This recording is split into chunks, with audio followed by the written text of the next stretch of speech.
Welcome to the Winged Wheel Podcast. Here to talk all things hockey are your hosts, Brad Crisco, Ryan Hanna, and Evan Lobsinger.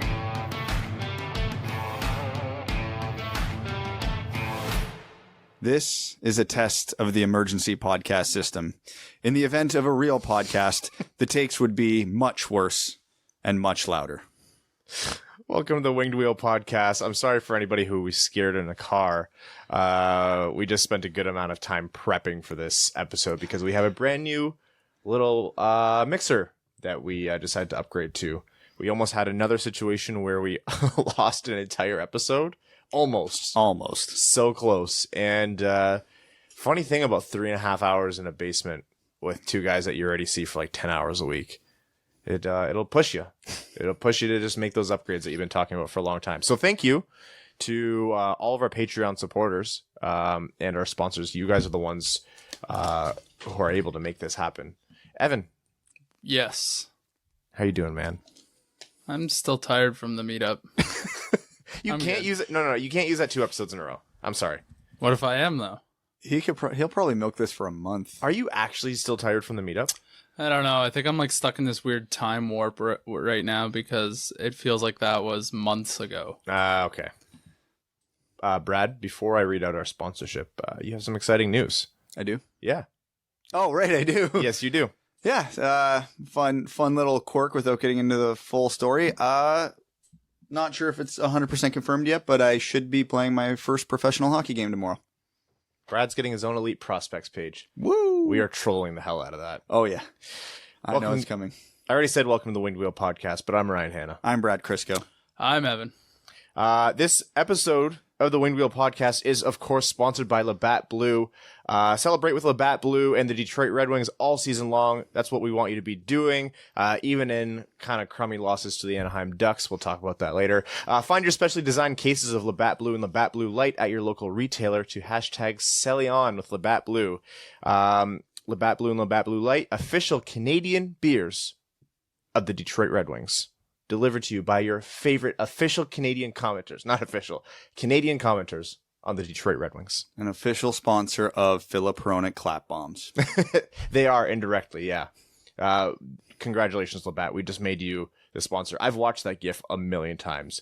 I think it was Mick was like, yeah, he didn't get a lot on that. I'm like, no, he put exactly what he wanted on that because he put it back towards the outside. So I see what Mick's getting at on that one, because if you actually watch it, the puck doesn't have that. It flutters to the net, but when you look at the type of curve and blade Hronik uses, he's not going to get many perfect spirals, as I was talking about with that square toe and the weird blade he uses.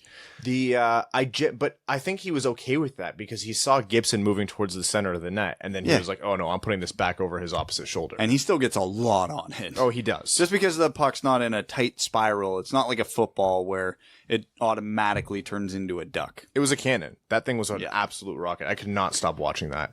Speaking of sticks, a friend of mine, Jake, messaged me and said, you ever notice Zadina's tape job? Or not Zadina, Hronik's tape job? And I was like, no, I kind of remember it being funny, like maybe one strip. He zoomed in on it. I'm pretty sure there's no tape on that stick. I'm almost positive there's no tape on Hronik's stick. It could be crazy. It could be weird. Is there like a Twitter account or something that keeps track of this?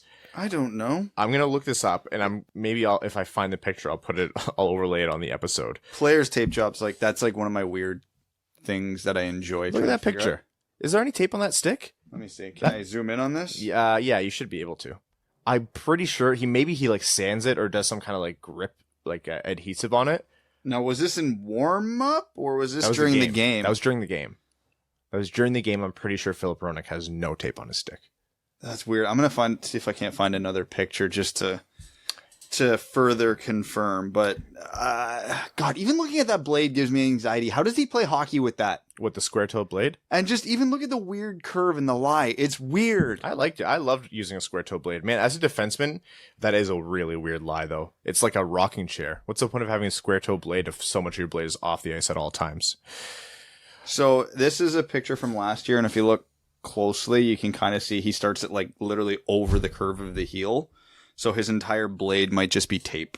On this episode of the Winged Wheel Podcast, we are, of course, going to talk about the Red Wings game. Sorry, here's a crystal clear picture for you for what he does.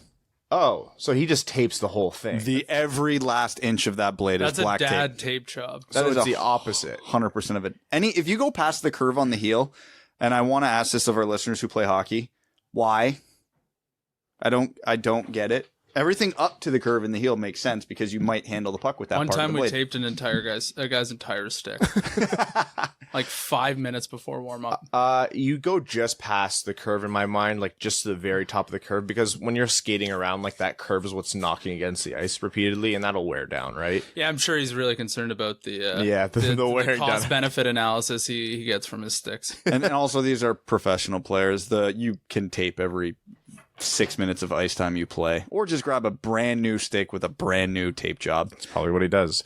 We're going to be talking about the Red Wings game against the Ducks, injuries and return from injuries, the age-old debate that you guys are eventually going to get sick of, which is offside reviews. Some call-up controversy. People aren't thrilled about the call-ups that we talked about last episode, and maybe just another little shout out to Luke Glendening. And then we'll talk about what's going on in the rest of the league. The Canucks, for example, good things happening in Buffalo, bad things happening in San Jose and New Jersey. And then we'll get into overtime. And before we get started, little note, because I know most of you will be listening to this tomorrow due to our schedules, we are recording this before the game against the Canadians, even though most of you will listen to this after the game against the Canadians. Yeah, we like to we're trying to experiment with the best time to go for the midweek episode. Thursday night might mean Friday morning, and we want you guys to have some more time to listen to this episode. Of course, I know a lot of you go back and catch up, which is awesome. It's what we want everyone to do, but I think maybe earlier in the day, Thursdays would be better, so... Yeah, you let us know what works for you, because Sundays will never change, but we could tinker with Wednesdays or Thursdays. Yeah. Also, let us know about the audio on this episode. This new device is awesome, and it's like legitimately doing everything we want it to do. But as we fine tune any of the settings, you guys let us know if there's anything that needs to be changed or updated. We are an in-house production studio. It's giving me great anxiety. Yeah, we don't. We unfortunately don't have the luxury of a production house or a producer or anyone to kind of help us with this, and so we do it all on our own. If there's any audio engineering school people were willing to work for free, let us know. No, we are not doing unpaid interns. Save yourselves. It's only an unpaid intern if you label it as an unpaid intern. Nope, Brad. Much prefer the term volunteer. Brad does not speak. Brad does speak. Brad, you got slapped at the meetup. Did we talk about that? Yeah, Jen went for it. She really didn't, though. It was a polite slap. She's like, "How hard should I slap him?" She was just milking Rohan for $50, and honestly, I'm here for it. Yeah, honestly. The Red Wings played the Anaheim Ducks. Quick recap on that game. First two periods were a huge snooze fest. Anything that exciting that happened quickly ended in John Gibson is the best goalie in hockey right now. I will still make that argument. Although Carter Hart had that phenomenal save against New Jersey. Carter Hart Trophy. Oh, stop it. There's my spoiler for the predictions episode. Yeah, that's what it's going to be. That's Carter Hart I will give you 10-1. You put down any money, I'll pay you at 10-1 if you want. 10-1. You're only going to give me 10-1 on a rookie goalie for the Hart. All right, what do you want? What do you want me to give you? What odds? Oh my God, it's got to be 4 digits. Four digits. Okay. Forget Carter Hart. Forget how hard it is to win that award. This is a goaltender for the Philadelphia Flyers. I will give you 500-1 if you put money down. Put $5 on that. You put $5 on that? Of course not. I'd put $5 on that. That's easy. That's ridiculous. Of course I would. Those odds are insane. Yeah, I'd put $501. I'd put it $5 on anything. I don't think I could afford a $2,500 payout to you boneheads. Yeah, the Red Wings were stymied by John Gibson most of the night. Phil Peronic did end up beating him 3 times on one shift. Yes, third post of a shift. Like legitimately all in the same sequence. It's not like the puck even left the zone. Not only that, it was like the 5th or 6th post of the game by the time it was all said and done. He did end up beating him legitimately with like 2 or 3 seconds left in the second period. It was the most exciting thing to happen in the game for the Red Wings. Those first 2 periods, Red Wings did look like the better team, although I would call it the less bad team. watching that game was like watching the Red Wings and the Ducks play hockey right now. That's the best way to describe it, truly.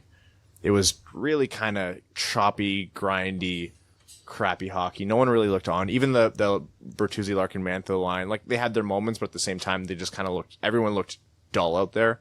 The goal at the end of the second, I thought, would give the team a lot of energy, and they came out in the third with another goal. It was a legitimate Mantha to Bertuzzi, who had a very good deke, pulled it inside out, and then put it to... Well, he got a shot on, and then ended up redirecting it to Larkin, who put it in.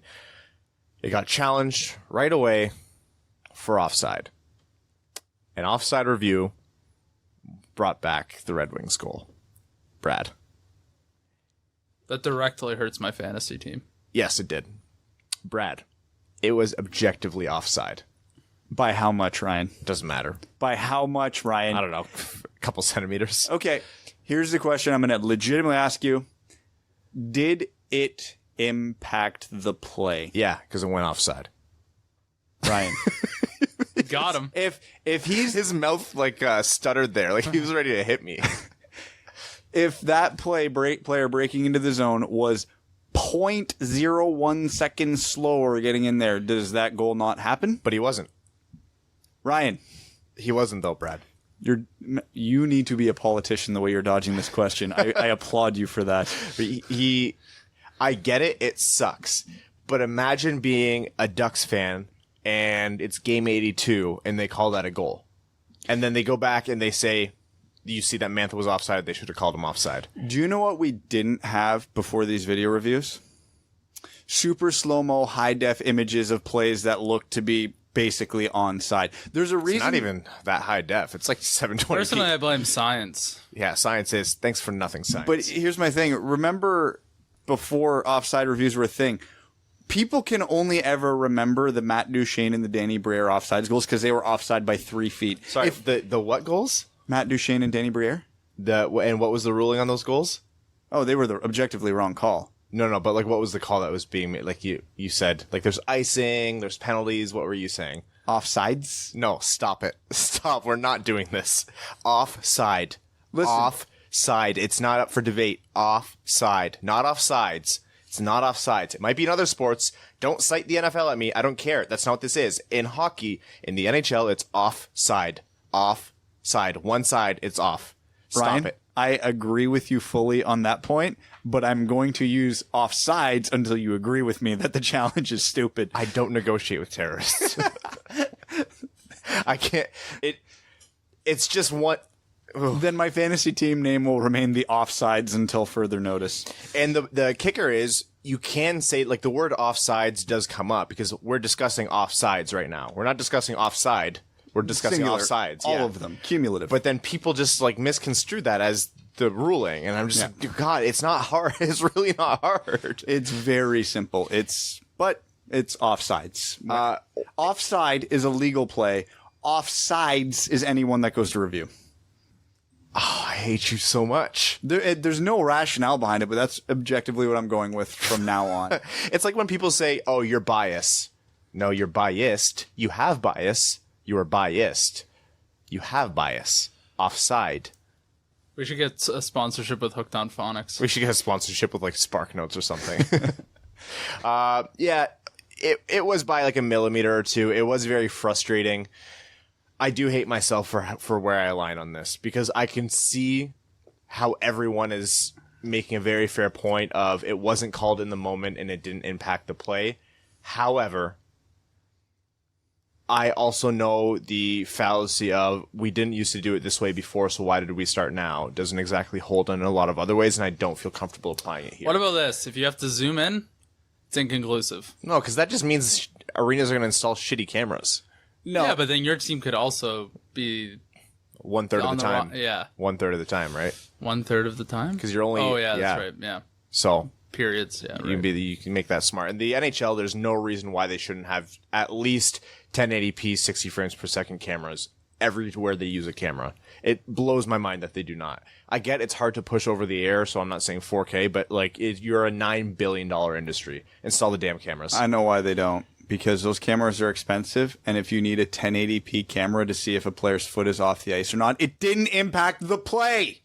Yeah, that's why you're not allowed to zoom in. You're big on the spirit of the rule, okay? I'm team chaos more than anything. Brad's a baseball guy. He's very there for the tradition. Yeah. I'm not tradition. I'm here for entertainment. Watching challenges and having beautiful goals like that one called back is not entertaining. But then I'm also of the mindset of I am very pro if the puck hits the netting, it counts as still in play. Like I want to see NHL people. Street. No. It'll never happen because of safety, and I get that. But man, I would love to see a guy just put a 50-foot high dump in and just have it bounce back over the goalie's head. Wonder if anyone's gone through like old historical goals, like high importance goals, and checked how many have been offside. That's an exercise in futility. You don't want that. There are some maniacs out there. No, people have done it. The only one that, like, of significant goals where it was blatantly offside was Bob Nystrom's OT goal that won the Islanders the Cup. And I don't even remember if it was that play that was offside or the play before it, but there was an offside that wasn't called right around that. Is there? And again, if there's reviews, one of the most iconic plays in hockey history is gone, just as an aside. But I can't remember with all the rule changes where everything landed, but is there a statute of limitations on when a play can, like how far back you can go for a play? Is it just like the entire play between whistles? for an offside, Yeah, that you can challenge. as soon as it enters the zone, if it leaves the zone again and goes back in, you're good. Yeah, that's where we're at. But in theory, remember that shift in the preseason where the Leafs helmed Hicketts and Lindstrom in their own zone for 3.5 minutes? Yes, yeah. They could have scored and had it called back from something that happened 3.5 minutes before that. I think that's a step in the right direction. I would like to see them move with a little bit more subjectivity. So, say Mantha entered the zone and then he lost the puck to Richie or something, and then Bertuzzi won the puck back and gave it to Larkin. They shouldn't be able to challenge that in my mind. I want the challenges gone, but if they are going to stay, that's the amendment I want. If the other team gains possession at any point, it negates it. You had your chance to just fire it down the ice to get rid of a bad situation if you had to. Or some sort of time decay factor. Yeah. 30 seconds later, I don't think that offside really affected the goal. But then if it was like exactly 30 on the dot, if it was 31 or 29.8. Get the quantum clock out. That's right. Down to like 12 digits. That's right. We'll get the score, the timekeeper from LA over here. I could be wrong, but I think there are statute of limitations on some of the new reviews, like the glove pass and whatnot. I'll just get rid of it, to be honest. Thank you. Stop. Evan, Look at the can of worms this opens. Evan, you're my favorite now. Athanasiou's first game. I thought he looked good with Hirose. I think nobody looked particularly amazing on that team, but I think we saw a lot of what we wanted to between the two of them. Athanasiou aided Hirose's game more than the other direction, but that's to be expected because Athanasiou is quite obviously the more talented player. It's also quite apparent that Athanasiou is playing far beyond his league right now in terms of his line mates. But it's funny because Hirose is very talented and deserves a lot of kudos and praise for how he stepped into this league. And Luke Glendening is just playing, for what he's being asked to do, great hockey in my mind. He's working his absolute butt off. He's very responsible defensively. He's winning puck battles and he's getting he's not making any costly turnovers. Does he finish plays? No, absolutely not. You're never going to expect him to be a shooter, except for when he is, or like his huge playmaker, but by all rights, considering what the Red Wings have, he's doing fine on that second line. Now, is he doing fine on the second line by NHL standards? No. No.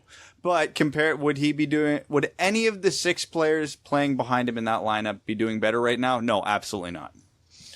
No, yeah, and that's the exact point. I thought Athanasiou looked okay out there. It's going to take a little bit of time for him to shake off the rust. He did have an assist on the Hronek goal. Mike Green looked terrible. He's looked bad, objectively bad, every single game this year. He has for some time now. This isn't new. No, I'm not even going to say that, though, because last year he looked like a disaster in his own zone for most of the season, but he was bringing a good offensive element. I haven't even seen a shadow of that this year. That's the difference. We used to say Mike Green's a liability in the defensive zone, and people would say, well, he's good with the breakout. And you look and you're like, no, he's actually not good with the breakout anymore. He's not a good puck carrier out of the zone anymore.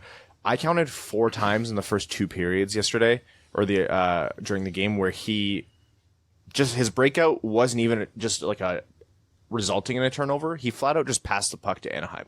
Like, it was just a straight pass to Anaheim. Not to count all the other ones that were just failed exits. If that's your only responsibility with top 4 minutes, man, his regression line is hitting him how you would expect his regression line to hit him, which I think a lot of people don't want to admit right now. Mike Green's trade value is tanking in my mind. He's also in his mid-30s and coming off a very serious illness that affected him for basically a year.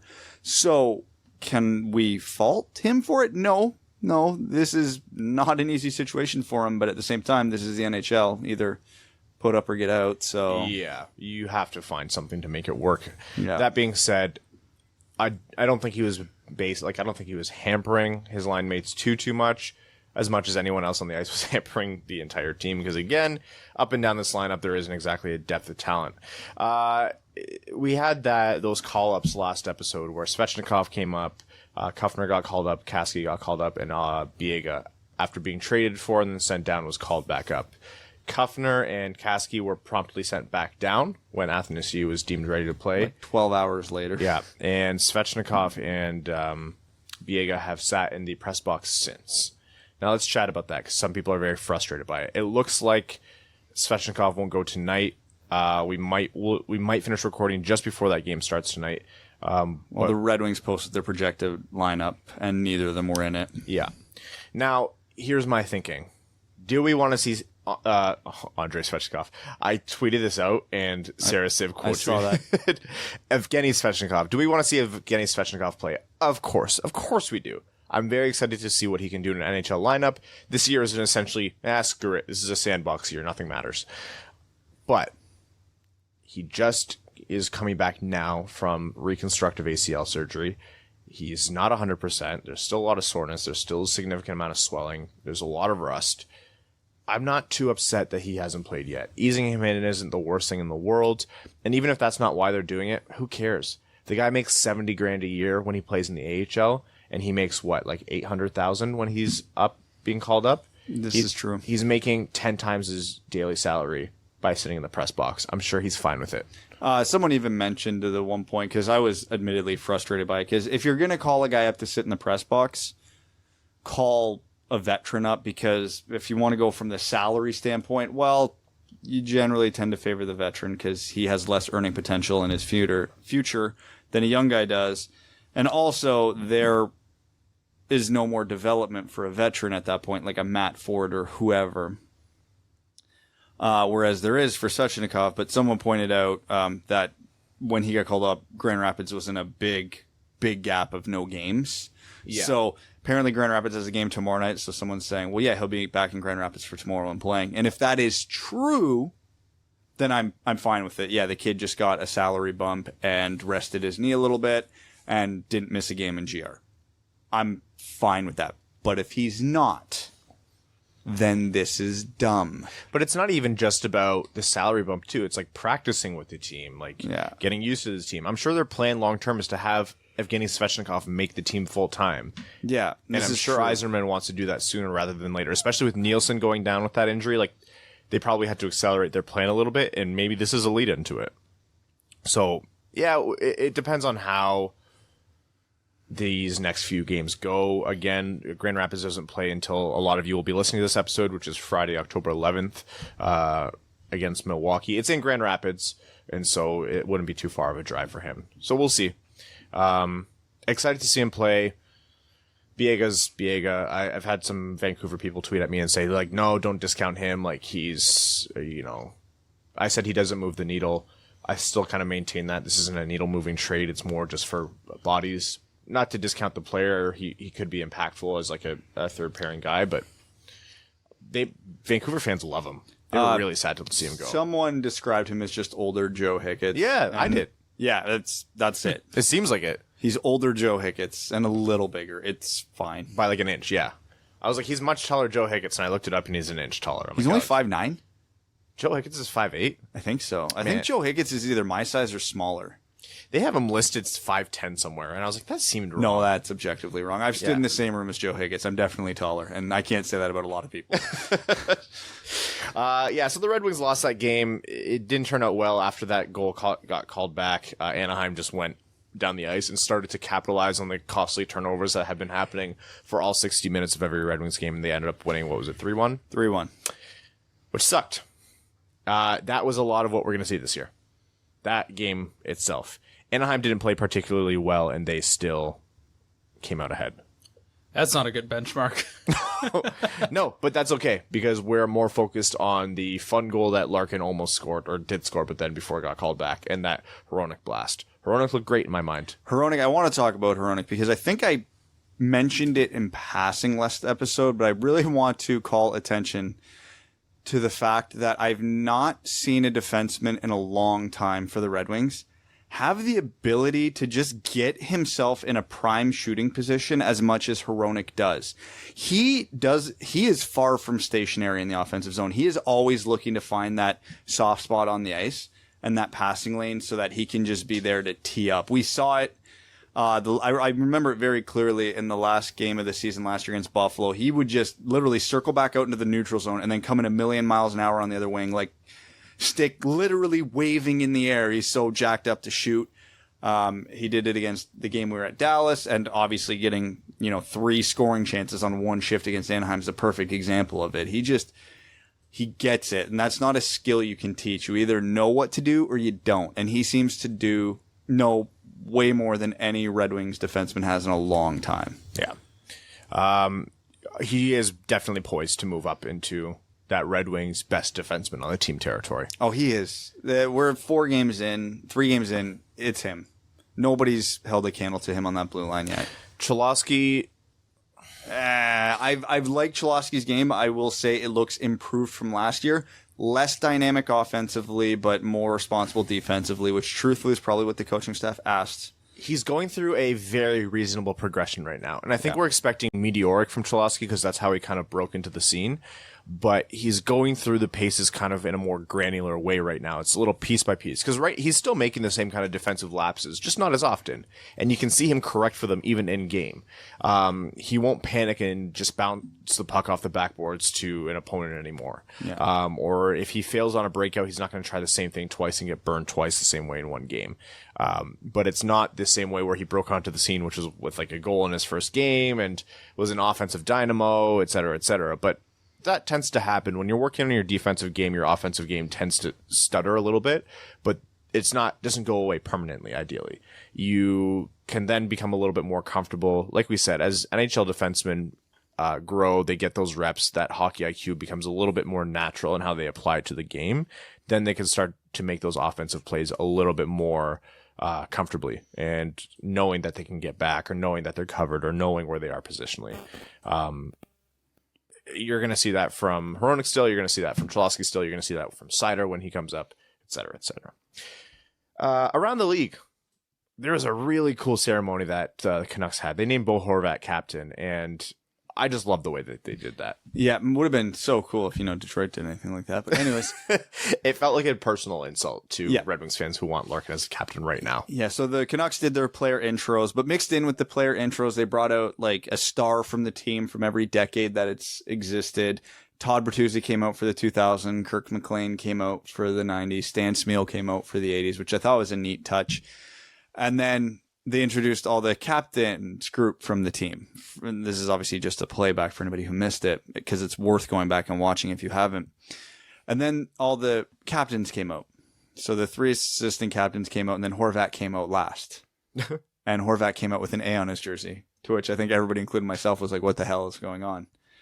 And then they did a little video tribute on the scoreboard to Henrik Sedin, the last captain of the Canucks, and I'm drawing a blank on their first captain's team name. I think it starts with an O. Oh, I can't remember. But either way, the first captain of the Canucks, those two came out, and there was this video about what, the C means. And so they just brought out the puck or walked out to center ice on the carpet, and then it just went silent, and the announcer was talking about, what it means to be a Canucks captain, and then just went, would Bo Horvat please skate to center ice? And like everybody just lost it. It was perfect. I know Bo Horvat knew. Oh, he had to. They had his jersey ready and everything. But wouldn't it have been cool if he didn't know? Yeah, cheese. Now we can one-up them. Yeah. Yeah, now the Red Wings know how to one-up. We can surprise Larkin. Can you imagine Larkin's genuinely surprised? And in that moment, we all realize, oh, no, he's kind of dumb. That's how I felt. It was way back. Drew Doughty was talking, like when Drew Doughty really broke into the league as one of the league's best defensemen. And he made a lot of smart plays at the time. And everyone's like, yeah, he's a really intelligent defenseman. And then they did an interview with him. And he's just like a classic hockey player, like dumb as rocks. He's like, do you like fly fishing? He goes, what's fly fishing? He's like, is that like when you fish out of a helicopter? I'm pretty sure that's exactly what happened. Oh my God. I love Drew Doughty though. I love it too. Don't you besmirch my troll son. The Doughty-Tkachuk rivalry is so much fun. It is. The NHL needs more of it. We have two legitimate player rivalries in the NHL right now between Evander Kane and Ryan Reeves and Matthew Tkachuk and Drew Doughty, and I'm here for every second of it. Kane and Reeves is good. They actually hate each other. They hate each other. Sure. And they try to beat the hell out of each other. But you know why Tkachuk and Doughty is a better one? Because they're both star players in this league. Yeah. And that's what we need. And not every player has to hate each other.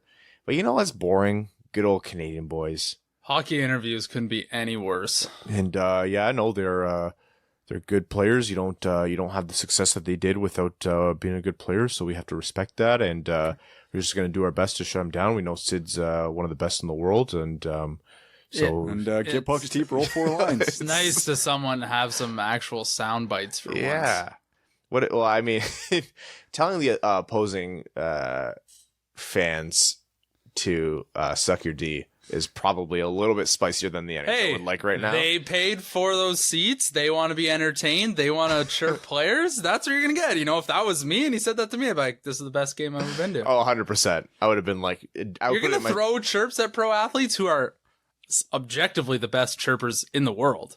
Yeah. You got to be ready to get some back. Yeah, the furor when like all the anger when Matthews did that thing to Sabrin. Yeah, everyone's like, that's so disrespectful, etc., etc. I'm God. like, that was a hilarious chirp, you know. And he Sabrin handled it well. He was like, I thought it was funny, and he scored. He got a contract out of it. And for everybody who's played hockey, they know this is everything. The Matthews controversy, the Doughty Tkachuk. This is just a hair in the overall scheme of things. Like when you get down to ice level and bench level and like the chirping that's going on off the mics on the ice.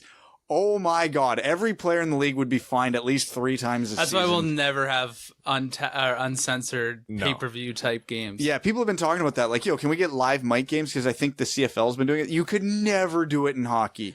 Never. Apparently, you know how they do mic up some of the NHL players, right? Well, apparently there's a bunch. I don't know. I can't remember who I heard. Yandel. Yeah, and it was Keith Yandel. They'd like purposely say like messed up things so that they couldn't like get a sound bit out of them. They'd be like in like scrums, be like, oh yeah, like I'm gonna like bang you in the ass or something like that. Like, who wants to bang me? And obviously the sound guys would be like, the guys who listen to him would be dying. Yeah, like if I would love that because I would never get upset about listening to those things. But I can understand why they never want a general broad audience to listen in. The guys in the truck are just having the best day ever when Yandel's mic'd up. I want to, if anyone's listening who works for the league, I know we have some people who work for the Red Wings and the Griffins who listen. So if anyone works for the NHL, tell your boss this. I will pay triple for NHL TV if it comes with no commentators and on ice mics. I could almost afford that if you give me that 500 to 1 bet. You know what? Almost afford it. I don't even need on ice. Just put them on the benches. It's all I need. Yeah, it's all I need.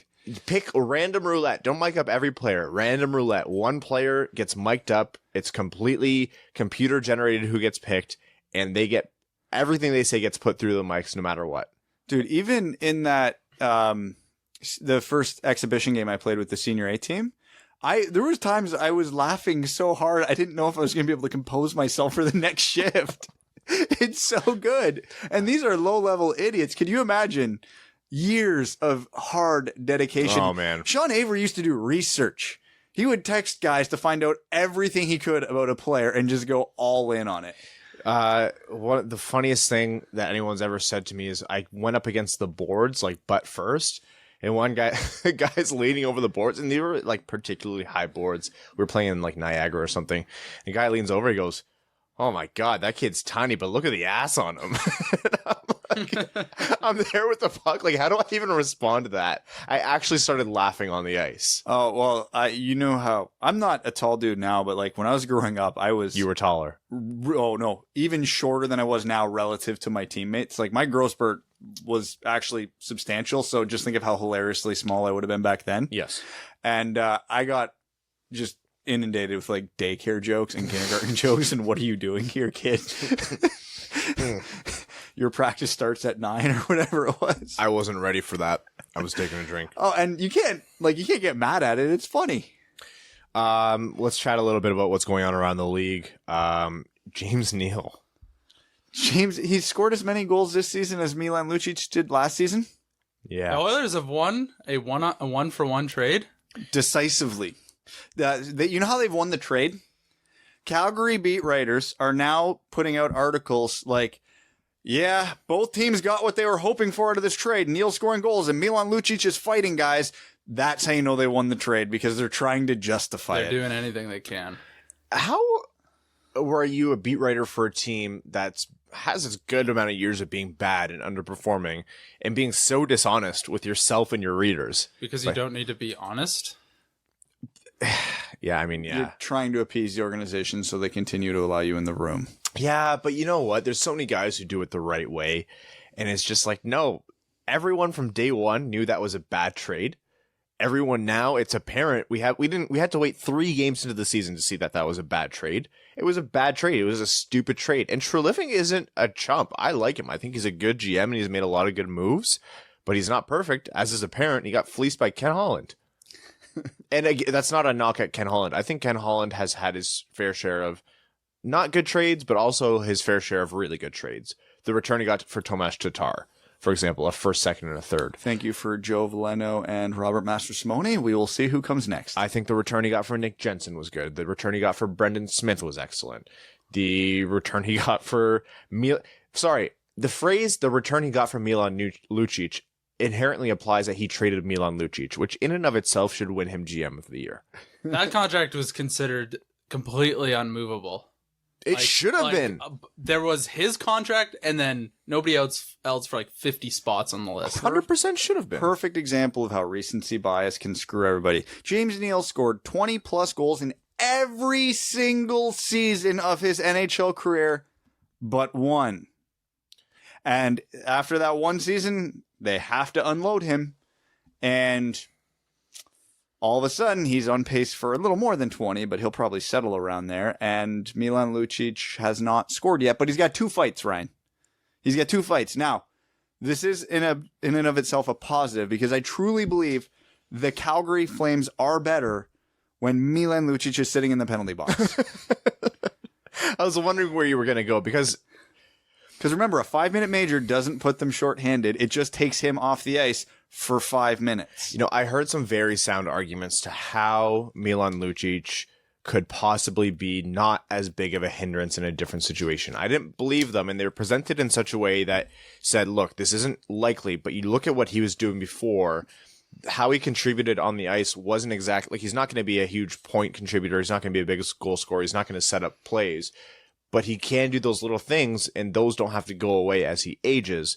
And they just basically just twisted themselves sideways to try and like demonstrate how Milan Lucic could be good. And they were fair arguments to make. I didn't agree with them. I don't even think the people who are making the arguments agreed with them. But they were fair. That same level of, you know, let's be fair here, this thing could turn around for this guy, was never applied to James Neal. And it's just like he was shooting at half his shooting percentage. All of a sudden, like you said, he scored 20 goals a year every year, and all of a sudden he shot at half of his shooting percentage for a full year. You're telling me you expect that guy to continue to be half as good of a shooter as he used to be? Your shooting percentage, correct me if I'm wrong, doesn't decline that drastically in 1 year. And even if it does, you know what a great way to correct that is? Playing with Connor McDavid. No kidding. That might help. It could help. I would honestly net 12 goals playing with Connor McDavid. And I'm a defenseman. Well, I think the way I would look at it if I was Calgary is they weren't looking to get a better James Neal. They were looking to add someone who has that grit, that sandpaper type element to their game. They got a lot of guys who can score goals. They proved that last year with James Neal not scoring. Yeah, and then what they need is someone who can bully around other players, especially when in the playoffs their stars are getting bullied around. So, they lost that trade for sure, but they got another dynamic that they've been lacking for a long time.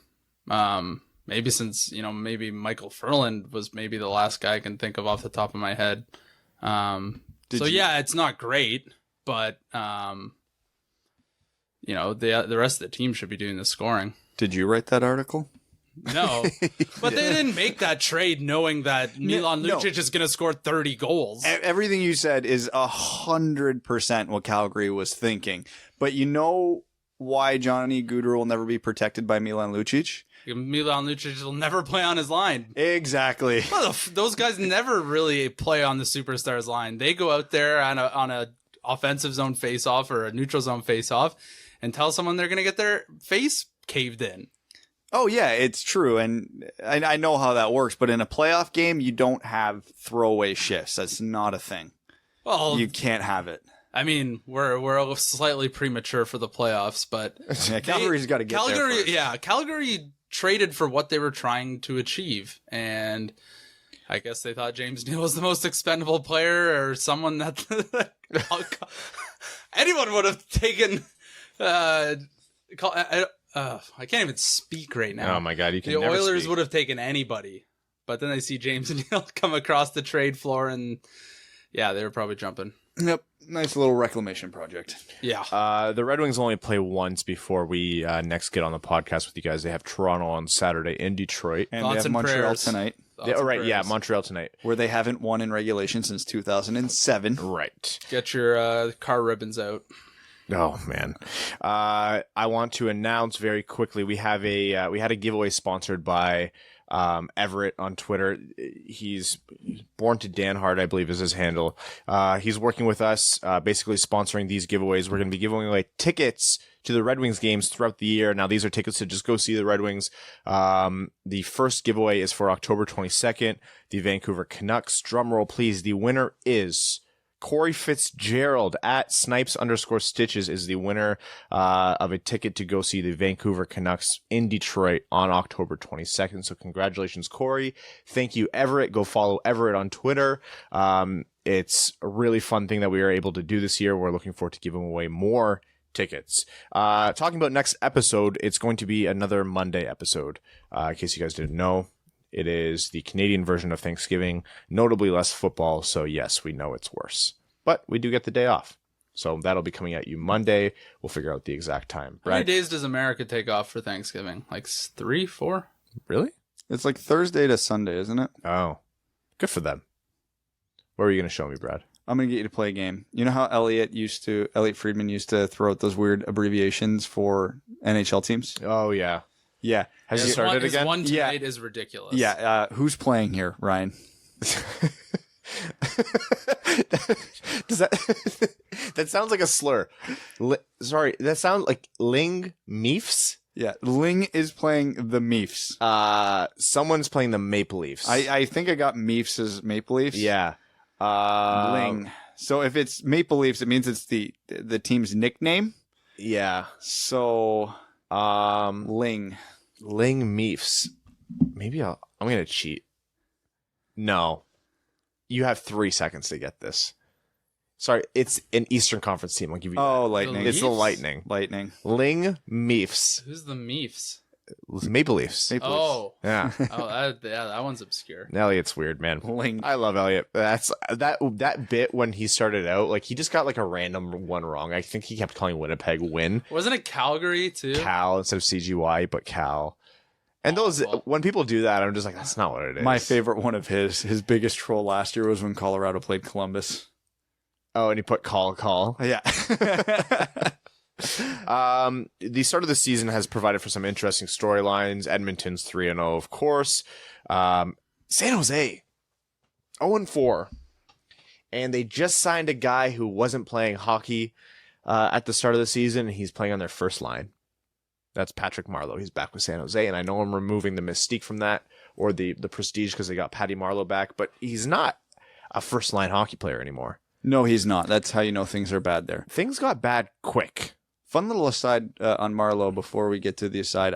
I might have the exact numbers wrong, but I know I'm at least close. If Patrick Marleau plays every game for the rest of this season, and I think it's 38 games next season, he breaks Gordy's all-time games played record. Do you think he's going to play all 82 games, or the rest of the games this season? He's got the second longest Ironman streak going in the NHL right now. Yeah. So maybe. I also saw some debate as to whether it counts as an Ironman streak. The NHL clarified because he was not under contract, it will count. Yeah, which is the right move, of course. 100%. He wanted a contract. You can only play when you can play. Yeah. For example, Brad has no elite prospects page right now because he didn't have a contract, but now presumably he will. Yes. What are they going to pay you in hot Cheetos? Actually, if they pay in hot Cheetos, let me know. I'll start practicing. What other storylines? Buffalo has been good. Jack Eichel, real good at hockey. Yeah, of course. Everyone forgets this every year. Jack Eichel's... He's already been in the league. I think this is his 6th season. Yeah. He's been in the league as long as Connor McDavid, so there's your reference. Yeah, he came in really fast. Who else? St. Louis is leading the West. Or sorry, they're leading their division. Good team remains good. More at 6. Boston, Toronto, Detroit's on a playoff spot. I can't believe it. With a positive goal differential, Ryan. +1. They're in the second. They were what, -65 last year? Enjoy it, Ryan. We got to be worse than that this year. Yeah. No, I think at this point last year already were like a -6. So you know what? This probably is played Tampa 3 times by now. Last season, correct me if I'm wrong. That was Detroit had 1 win in their first 10 games. It was bad. It was a bad start to the year. So they're already improved. Well, Tampa Bay's 1-1-1. They've been playing some pretty bad hockey. Did you see that game against Carolina? No. Tampa's game against Carolina. What were the scoring chances? I don't remember, but I know Tampa had 11 shots on net in the first period, 0 in the second. How's that possible? 2 in the third, and 0 in overtime. That is embarrassing. How do you as a coach let that happen? How do you as players let that happen? Mind you, Carolina has a phenomenal defensive core, and they're going to do this to a lot of teams this year. Yeah, but have you seen Tampa's offense? Alleged offense. They're all right. Here's the thing, too, why I can't fully buy in on Carolina. I like Peter Mrazek. I like Mrazek and Reimer, but man, does that tandem scare me. They held Tampa to 2 shots on net through the final 3 periods of hockey in that game, and it went to overtime. Mrazek Reimer is legitimately what most of my fantasy hockey lineup goaltending looks like. I have Hellebuck and Martin Jones right now. How about a world of pain? Carter Hart got a shutout against you, and I didn't start him. Ouch. Yeah. That's a free category, basically. Yeah, this is why I don't win fantasy hockey, because I'm so bad at setting it every day. I think last year I had Vasilevsky, and he was going on a tear at one point, and I was like, oh, he's playing Toronto. Like, it's not going to be a great game, so I've started my other goalie. He, had a 45 save shutout. You start Vasilevsky every game he's playing. You have to. Oh, yeah. You absolutely have to. Oh, I'll have a good night tonight with goalies. I have Carey Price starting tonight. Who's he playing? Detroit. This is going to be the game where somebody just goes off. Yeah, Mantha's getting 5 tonight. God, I hope so.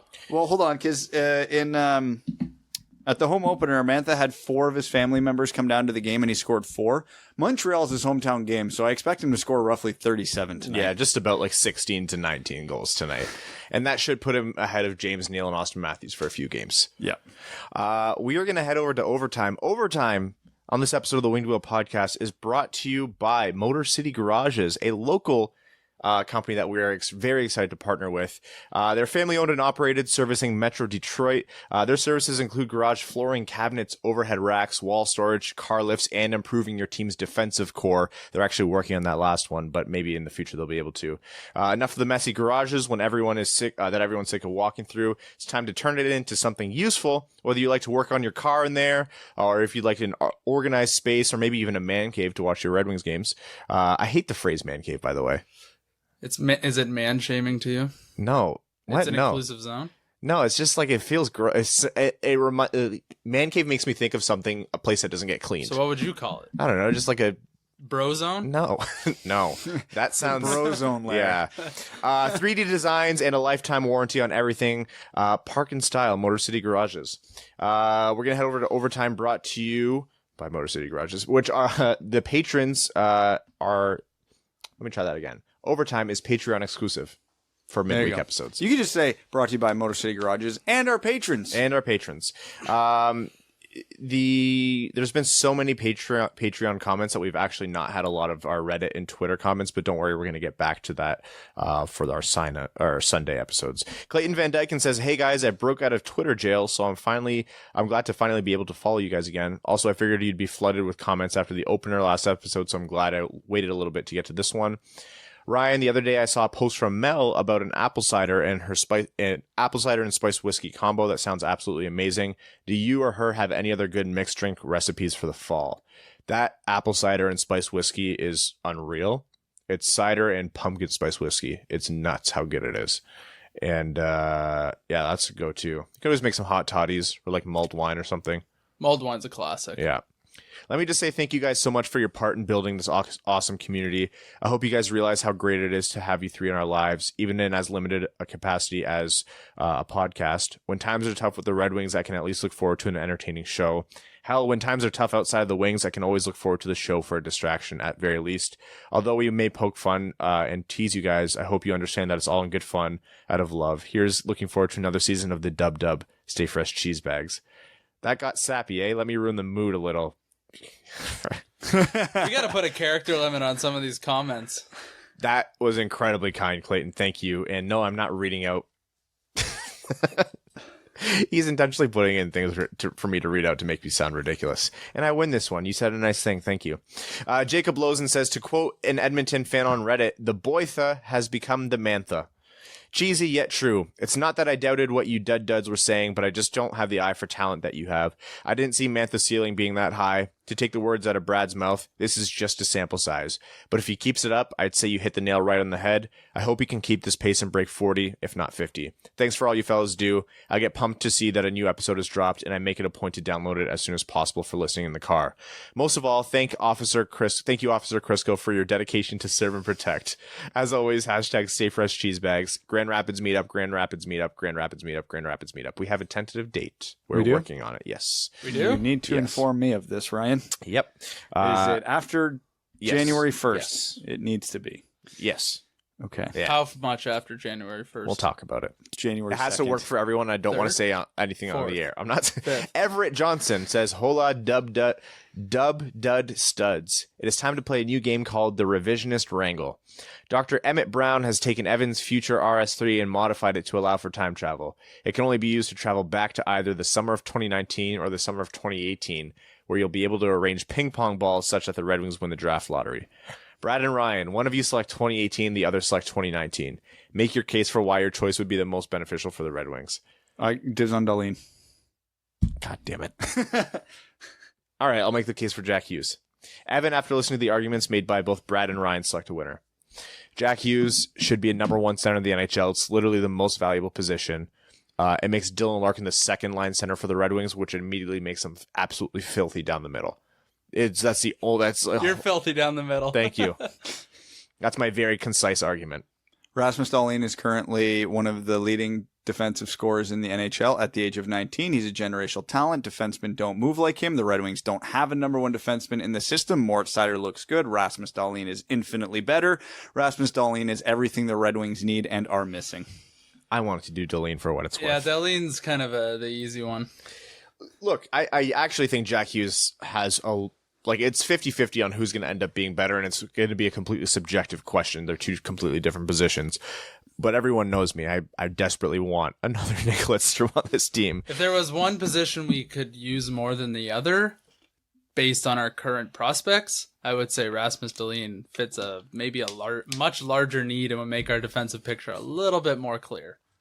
I'll pose an equally meaningless but fun for me questions over the course of the season, doing my best to give each of you equal opportunity to judge and argue. I'll keep score, and the winner at the end of the season will receive a prize. Man, Everett's just handing things out. Is it a Stay Fresh cheese bag? We already have one of those. Mark says, I know you guys enjoy uniform talk, so I have a question about the Canadian international uniforms and their black sweaters. Why do they have a primary black uniform when there's no black in Canada's colors? Seems to me the only country who should have a black uniform is Germany. I understand having some black trim, but the whole thing being black is a bit much. It's like they're trying to be the scary black team trope from the stupid Mighty Ducks movies. First of all, take that last line back. Sorry I couldn't make the meetup. I would have loved to have been there, but the hockey I pay to play is more important than the hockey I pay to spectate. You understand. I'm glad it was a success. Perhaps I'll make the Griffins meetup if it's not on a league night. Oh man, definitely get your ice time in for sure. So anyways, I don't think the black ones aren't Canada's primaries. They usually wear them. Yeah, it's a third. They're filthy. They're so. If you don't like those, we can't speak anymore. There's all black jerseys that are bad. Those are very well done. Like, not New Zealand. All Not black. New Zealand. Oh, Yeah, okay. yeah. Everyone at New Zealand's all black kits are beautiful. It doesn't have to make sense. It's just aesthetics. I mean, Canada once had blue in their international uniforms way back when.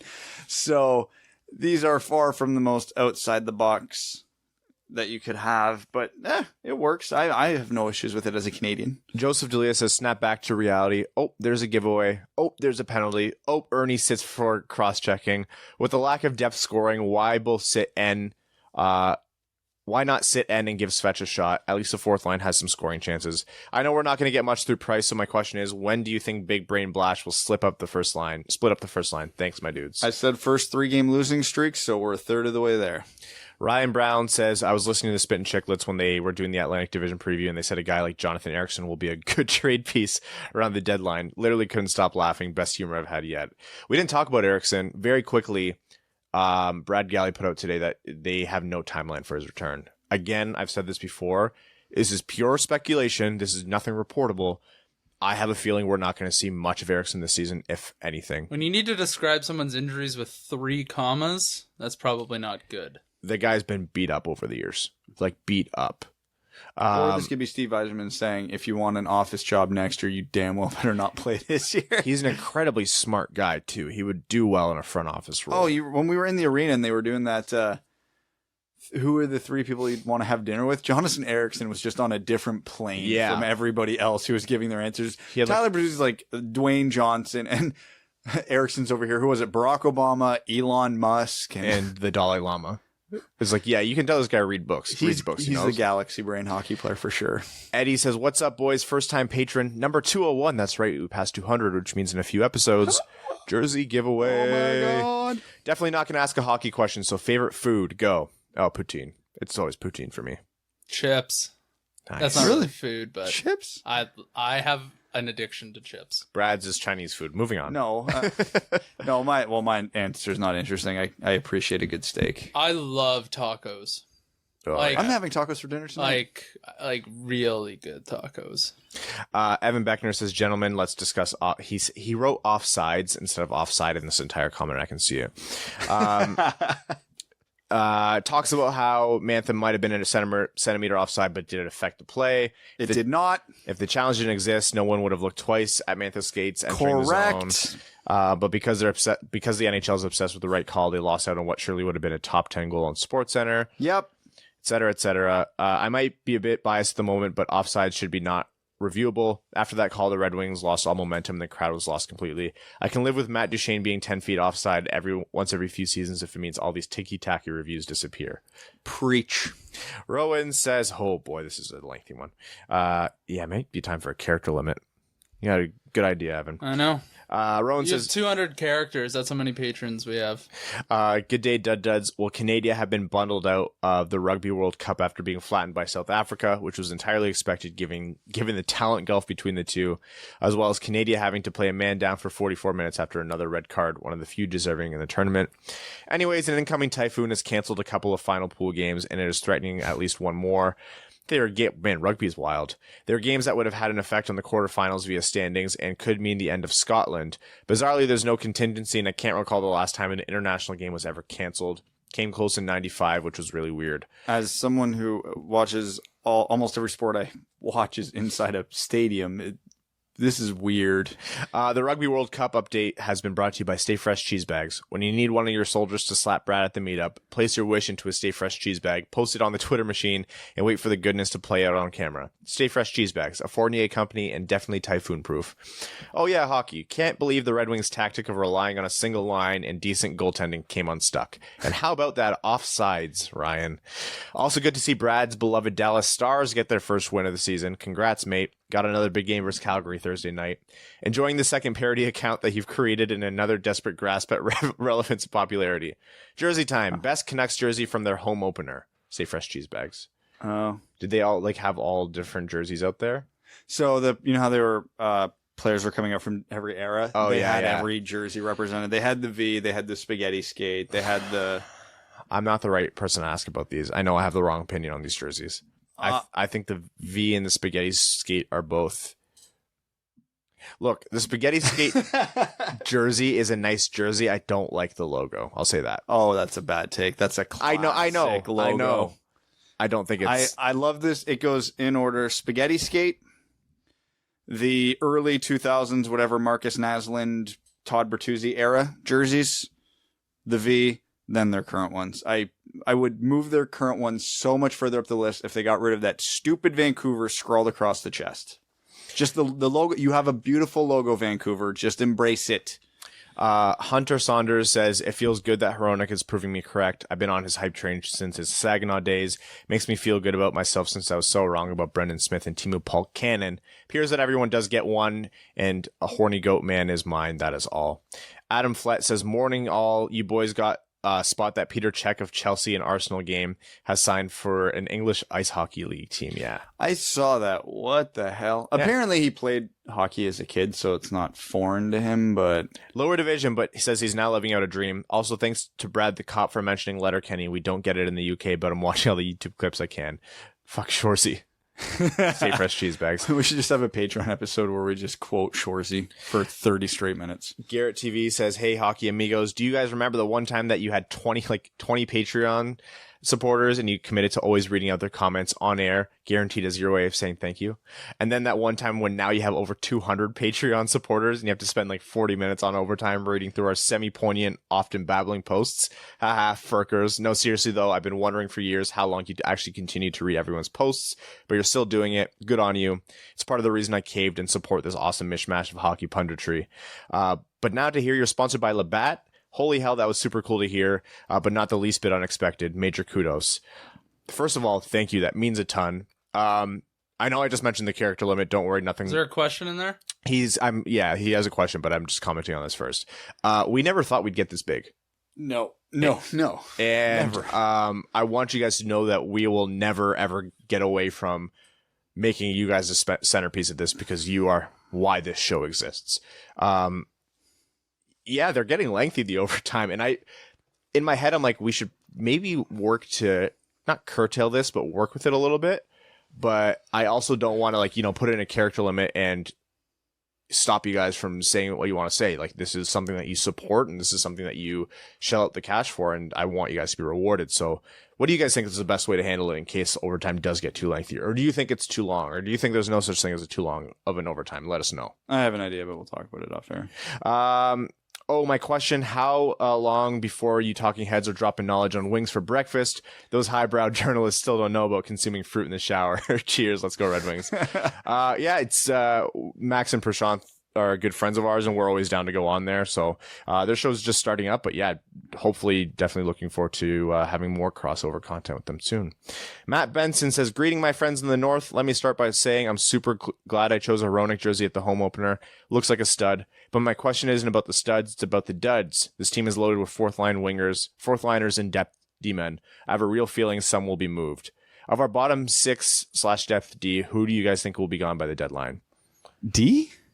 Yeah. Who wants them? Yeah, that's the... Green is the only name I could see. Daly, if he's healthy, I could see fetching a conditional 7th for a team that's really screwed. Yeah. Who was it? Friedman even reported that a team looking for depth D would be looking at Detroit right now. He put that in his 31 Thoughts. which was interesting. Come on down, Winnipeg. I mean, they're not going to get Cholowski, Hronek, or That's pretty much that's it. That's it. Unless they're Probably paying not a DeKeyser. very high price. I could honestly see people coming after DeKeyser. You think people take that contract? Yes. Milan Lucic got sold. People might Fair. actually maybe throw some interest at Bowie. Maybe. They could definitely. Look, last year I said there's no way DeKeyser gets moved. This year DeKeyser has a season and potentially another one under his belt where he continues to regress back up to the mean, which means he's playing okay hockey, and he'll never be earning that contract, but he'll at least be playing better. Defense is hard to come by, and if teams overvalue him, I could absolutely see them paying up. I don't see Detroit moving him. DeKeyser and Nemeth are the only two veteran defensemen this team have who are under contract past this season. They're going to have to keep somebody. Yep, but Yzerman will also say, if I can get a great asset for Danny DeKeyser and I get a ton more cap space, I could see him making that ballsy move. DeKeyser, as he is, with his contract as he is, does he get more than a 4th-round pick? Look, Milan Lucic got James Neal. Yeah, but James Neal's coming off a 6-goal season. He was still James Neal. Yeah, I think that's more than Danny DeKeyser had. I'm just saying, I don't see. Again, nobody will turn down the right offer. I'd sell everybody on the Red Wings for the right price. I just don't see that right price coming down for DeKeyser. Joshua Bizura says, did you guys hear Biz? Oh, it's talking about how Daly, Erickson, and Green could get trade bait, how they were talking about that on Spit and Chicklets. Kind of blew my mind. I know Green has always gotten attention when he's not hurt, and some people were sniffing around on Daly because not everyone realizes how useless he's become. But is the secret out on Erickson? Figured it was, but kind of hearing that made me think. What are your guys' thoughts? Obviously, it would never be anything more than a 3rd or 4th, except for maybe Green. Keep up the good work. Look, if Columbus was ready to trade a 7th for Cronwell last year, so I'm not going to say no one will ever have any interest, but Erickson's hurt. If he even comes back this year, it'll be surprising if anyone has interest in that. And also, let's not forget, we've talked about this before. Like, I love the Chicklets podcast, but none of those guys follow the Red Wings more than passively. They have no idea what's going on here. Most national beat writers whose job it is to cover hockey for a living don't know the intricacies of what's going on with the Red Wings, because why would anybody other than Red Wings fans be paying attention to the Red Wings right now? Legitimately. Like, that's like us paying attention to, I don't know, who's a bad, irrelevant, non-Canadian team in the West right now? It's just San Jose. it's like us, like all of a sudden, like focusing on Arizona. It's just you Arizona's don't. not bad, but I get your point. But yeah, so of course, would we be able to talk at length about Arizona's top 6 and forwards and top 4 defense? Probably. But if you go past that, I don't know what's going on there. I don't know who's going in and out of the lineup. I don't know what's going on with their depth defensemen. So I look at Cap Friendly and see who's up at the end of the year. Russ Parsons mentions a fantasy hockey Discord channel. Yes, anyone who's in the league will add to the Discord. We'll make a Discord channel for that. Joseph Fournier says, quote of last episode brought to you by Stay Fresh Cheese Bags. David Pope is aggressively guy. From me, Ryan Hanna. Evan, thanks for the tip on the Eagle Artillery. According to Cap Friendly, St. Louis will now have $7.72 million in cap space next year, not including bonuses and RFAs, Robbie Fabry, Samuel Blaze, and Mackenzie McEachern. So where does that leave righty defenseman Alex Pietrangelo? Green, Daly, and Erickson are coming off the books. Does Yzerman have the cap space after re-signing our RFAs? Is this feasible? He has the cap space. That's not going to be an issue. They are not going to let their captain go. They're not going to let him go. And again, Detroit, in the position that they are, probably as good as Pietrangelo is, probably shouldn't be looking at a 30-year-old defenseman unless he's a generational talent. Though Pietrangelo's a great defenseman, he's not one of the generational guys that you just get by any means. Thanks for the shout out on the Biega take. After slim victories against 2 backup goalies, I see we've come back down to earth after legit started John Gibson. Time to yield for Byfield. You guys are never duds, and my hearts will always be studs. Guess who's going to the game on Monday for Kitchener? Who they play? Sudbury. That's this Monday? Yeah. Yeah, I got to get tickets. There weren't many left, but there were some. Crap. I didn't realize they were playing Sudbury so soon. Arjun Shankar says, I have a theory. They can't make Larkin captain yet because he doesn't have a Conn Smythe. They forgot how to name a captain without one because Zetterberg and Lidstrom had theirs first, and it's been so long. That's actually, he's solved the entire case. Eisman's like, we literally can't do it. There's no button for this. Well, he'll have it next year then. No worries. Absolutely. Don Mitchell says, after listening to a certain Leaf Heavy podcast, the hosts keep talking about their personal Mount Rushmore. Not only did neither of them have Mr. Howe on theirs, but not one of them had the nerve to say Mike Bossy is top 5 ever, and that Gordy wasn't dynamic enough. Shaking my freaking head. Was that Steve? I don't know. The Mount Rushmore of hockey, if we're all being honest here, is clear, crystal clear, and not much room for debate. It's Gretzky, Lemieux, Howe, and Orr. Yeah. Those are the 4. That's it. You can put your personal number 4 on there if you want, but if we're just talking about the sport as a whole, nobody's had a bigger influence than those 4. That's it. That's the Mount Rushmore. Just finished drafting my winter men's league team last night. I'm pretty sure the Dustier Pigeons will go undefeated. I asked, and if either of you fly to Omaha, if either of you fly to Omaha, you can sub in. So let me know. Thanks, guys, and let's hope tonight's game against Montreal is fun to watch. Oh yeah, I was gonna fly, to the Rockies or Florida. Make a stop in Omaha, Nebraska. You were in Jackson not that long ago. How far is that? Jackson is one of the most underrated. The fact that a lot of people don't know where that is absurd because it is the nicest place I've ever been. Justin Klinsky says, at the Dud after party, somebody whose name I have completely forgotten. Sorry, cool guy. Hot take was that Athanasiou would be traded. We kept thinking of teams that would trade for him, and Nashville kept popping up. Thoughts? Also, I'm proud to say that I was able to shut up Brad. You're welcome, world. Who would trade for Athanasiou? 28 teams in the league. Edmonton Oilers. Yeah. Would be. That's the one that's been theory crafted for 2 years, probably. Yeah. Pick any winger in the league who's possibly on the market, and the Edmonton would be smart to trade for them. Or you can pick up Ho-Sang and Sprong. That's it for this episode. It's a little bit of a shorter one. We're going to go rush to watch the Red Wings game. We want to thank everyone for listening into this podcast. Again, be sure to give us any feedback on the sound of production. Patrons, consider what we talked about before with overtime and how that's going to change and evolve, or any ideas you have for that. We'd like to thank all of our patrons, our name level sponsors: Sky Carcass, Luke Johnson, Arjun Shanker, Don Mitchell, Clayton Van Dyken, Mike Reed, Langabeer, Matthew M. Rice, Sean Levine, Matt McKay, Kaylin Wood, Jacob Turner, Charlie Elkins, John Evans, Antonio Lupu, Ian Bush, Rob Thiel, Stan Olson, Mike DiLoretto, and Hannah Lee, and Ryan Lewis. Thank you all so much. We will see you on Canadian Thanksgiving. Thanks for tuning in to the Winged Wheel Podcast. Be sure to check out wingedwheelpodcast.com, where you can subscribe to the show on iTunes, Spotify, or wherever you get your podcasts. You'll also find links to other ways to support the show, such as Patreon, official podcast apparel, and more. And don't forget to follow the show on Twitter at Winged Wheel Pod. And of course, the hosts at Brad Crisco, at Ryan Hanna WWP, and at Hockey Town Evan.